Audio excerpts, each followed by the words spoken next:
بسم اللہ الرحمن الرحیم۔ فرسٹ ایئر کے طلباء و طالبات، آج کا لیکچر محفل مشاعرہ کی رداد کا بقیہ حصہ ہے۔ لیکچر نمبر 18 ہے۔ 16 میں شاید میں نے محفل مشاعرہ کی رداد کا کچھ حصہ جو ہے وہ بیان کیا تھا، آغاز اور پھر کچھ شاعروں کا ذکر کیا تھا، اسی سے آپ ریلیٹڈ آپ کر سکتے ہیں۔ میں نے لکھ دیا ہے ریاض مجید کے بعد اب افضل راشد کو دعوت سخن ملی۔ افضل راشد کا تعلق بکر سے ہے، پروفیسر ہیں۔ ان کا یہ شعر بہت پسند کیا گیا۔ دو قدم ہی صحیح اس نے ہم سفر تو ہونا تھا، دو قدم ہی صحیح اس نے ہم سفر تو ہونا تھا، میری دعاؤں کا کچھ اثر تو ہونا تھا۔ ان کے بعد فرت عباس شاہ کو دعوت کلام دی گئی۔ ان کی غزل کا یہ مطلع بہت پسند کیا گیا۔ تو نے دیکھا ہے کبھی ایک نظر شام کے بعد، تو نے دیکھا ہے کبھی ایک نظر شام کے بعد، کتنے چپ چاپ سے لگتے ہیں چھجر شام کے بعد۔ مطلع کا سنانا تھا، داد و تحسین کا شور بلند تھا کہ اتنے میں کسی طلباء میں سے کسی سر پھرے کا جو ہے وہ نعرہ گونجا۔ اس نے فی البدی کہا، تو نے دیکھا ہے کبھی، ہاں روز لکھتا ہے جو ایک غزل شام کے بعد، روز لکھتا ہے جو ایک غزل شام کے بعد، تو نے دیکھا ہے کبھی وہ چول شام کے بعد۔ اتنا کہنا تھا کہ ہر طرف جو ہے وہ ایک شور برپا ہو گیا، کان پڑی آواز سنائی نہیں دے رہی تھی۔ منتظمین کو بڑی مشکلوں سے حاضرین مشاعرہ کو چپ کروانا پڑا، اور پھر فرت عباس شاہ صاحب سے باقاعدہ معافی مانگی گئی اور مشاعرے کا سلسلہ جو ہے وہ آگے بڑھا۔ اب نوجوان نسل کے ہر دل عزیز شاعر وسیع شاہ کو دعوت سخن ملی، بلایا گیا۔ ان کا یہ شعر بار بار سنا گیا، تمہارا نام لکھنے کی اجازت چھن گئی جب سے، کوئی بھی لفظ لکھتا ہوں تو آنکھیں بھیگ جاتی ہیں۔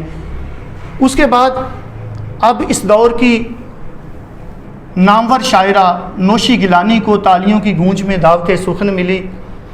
ان کا یہ شعر خاص طور پر پسند کیا گیا، ہمیں نہ دیکھ زمانے کی گرد آنکھوں سے، ہمیں نہ دیکھ زمانے کی گرد آنکھوں سے، تمہیں خبر نہیں ہم تم کو کتنا چاہتے ہیں۔ ان کے بعد دور حاضر کے مشہور شاعر امجد اسلام امجد کی باری تھی۔ انہیں شعر پر بہت داد ملی، دل میں کتنے عہد باندھے تھے بھول جانے کے اسے، دل میں کتنے عہد باندھے تھے بھول جانے کے اسے، وہ ملا تو سب ارادے توڑنا اچھا لگا۔ امجد اسلام امجد کے بعد ملک کے نامور شاعر اور دور حاضر کے سب سے مشہور شاعر افتخار عارف کو دعوت کلام دی گئی۔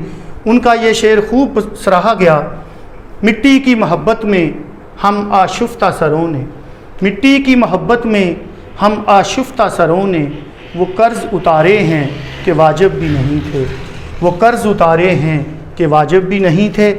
اور مشاعرے کے اختتام پر آخر میں بھارت سے تشریف لانے والے اردو زبان کے مایا ناز شاعر ڈاکٹر بشیر بدر کو دعوت سخن دی گئی۔ ان کا یہ شعر بار بار سنا گیا، اجالے اپنی یادوں کے ہمارے ساتھ رہنے دو، اجالے اپنی یادوں کے ہمارے ساتھ رہنے دو، نہ جانے کس گلی میں زندگی کی شام ہو جائے۔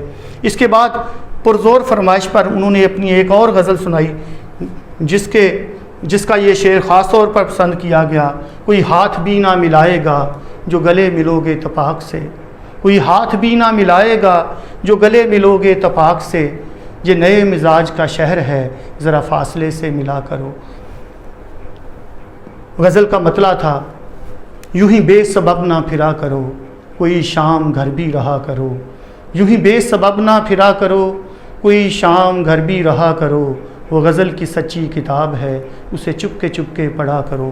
بشیر بدر نے مشاعرہ لوٹ لیا، اور ہم مشاعرے کی خوبصورت یادوں کو اور شعراء کرام کے سنائے گئے اشعار کی یاد تازہ کرتے ہوئے گھر کو چلے۔